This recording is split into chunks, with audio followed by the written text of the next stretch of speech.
What's going on, guys? This is my post-match review of the Arsenal 1 Watford 0 game. That becomes our 10th game in all competitions unbeaten. That's now our 4th victory in a row. Things are looking positive. Things are looking much better after the first 3 games of the season. No goals scored, nine goals conceded, and 3 defeats. We've gone on to have a very excellent run. Granted, we've had easier fixtures. We haven't had the tough tests that we're going to face after the international break in Liverpool. But going into that game, we couldn't have had a better run. We are now joint points with West Ham. We're 5th place, but we're joint top 4 if West Ham lose to Liverpool today, which I'm expecting. If West Ham beat Liverpool, then we'll see. But things are looking very good. We are strong challengers for top 4 now, you'd have to say, and we're missing Partey and Xhaka in the heart of our midfield, and in January you'd hope we can continue to make some reinforcements, but things are looking in a very good way.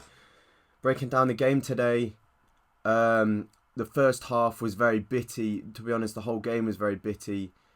Aubameyang definitely didn't have his best game.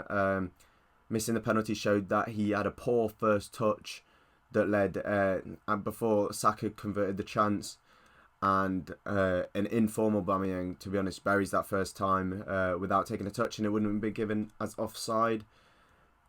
Aubameyang then went on to miss the penalty, and later on in the game stole an Ødegaard goal which looked like it was going in. It's hard to say. You'd want your strikers to follow in on that anyway, because had he not gone in for it and it didn't go in, all heads would be turned to Aubameyang saying, why didn't he go for it? So yeah, but it's good to be able to have your striker having an off day, but to still grind out the victory. And the fact that our defence has been so solid helps that massively. Ramsdale didn't have a lot to do today, which is a credit to Ben White, who was imperious today. Didn't put a foot wrong and was very defending very well on the front foot. He actually pretty much got the assist for the first goal. I don't know if it was given as an assist or not. Tomiyasu, again, they had some, I think he was against Dennis most of the game. He was a pretty tricky winger, and he kept him relatively quiet for most of the game, and also made some nice runs forward. And finally, for the back 3, because that's what it is in possession, is a back 3. I thought Gabriel was excellent again today. Made some really nice incisive passes through the defence. Going into our midfield, Maitland-Niles had a huge opportunity to impress today with Partey out. I think he did that exactly. He was our man of the match today, and he was rightfully given that. I was very impressed by him. He was winning the ball back well, and he was using it well as well. In previous times, he's been quite wasteful in possession, but today he showed that he's capable of making riskier passes and them actually coming off. I thought Lokonga didn't have his best game, but he was still solid. A careless yellow card to give away early on, but for the rest of the game, he was very mature in his performance. Tavares, he excites me every time we see him. His skill set is very, very impressive, and I think with a little bit of maturity, with a little bit of someone to rein him in a bit and say, calm down, you can use your talents to your advantage, rather than he plays the whole game 100 miles an hour, and it's great to watch, but I do think he's got huge potential, and that's a great signing. The same profile as Tierney, and we really aren't missing Tierney much at the moment because of him. Going on to the rest of the players, Smith Rowe, his 3rd goal in 3 games. He becomes, I believe, the 4th player to do that after Fabregas, Jose Antonio Reyes, and one other player, which speaks volumes about how much he's improved this season. Last season, he spoke to the press about wanting to score more goals. Him and Arteta had agreed that was his target, to score more goals. And yeah, he's doing exactly that, so we can't complain. I thought Saka had a decent game by his standards. He was often double-teamed and is fouled quite a lot, but given the space he produces for the rest of the pitch, he makes Smith Rowe and Tavares have the space, because they have to shift all over when Saka gets the ball.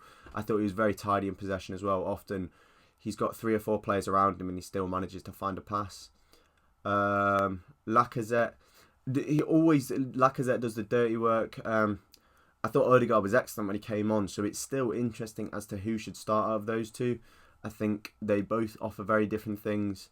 But when we're winning with Lacazette in the team, I see no reason to take him out.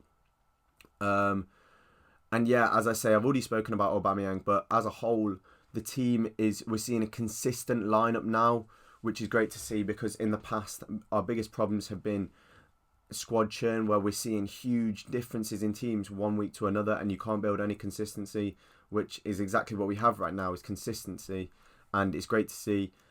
But yeah, another win. I think we could have won by more, and something I wanted to speak about is our defensive maturity. I think with experience, this will massively improve.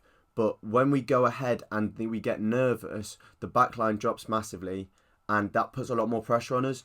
In time and with experience, we will be able to play the full 90 with a high line, and we'll be able to persist playing the way we did in the first half today, and we will be by far the more superior team, because otherwise, once the defence drop, the midfield and the attack have to drop, and you let Watford gain territory in the game, and puts a lot more pressure on us. But yeah, Ramsdale didn't actually have a save to make, I don't believe, today, so we did get away with it, albeit the last 15 minutes were nervy. But I'm very happy with how we played today.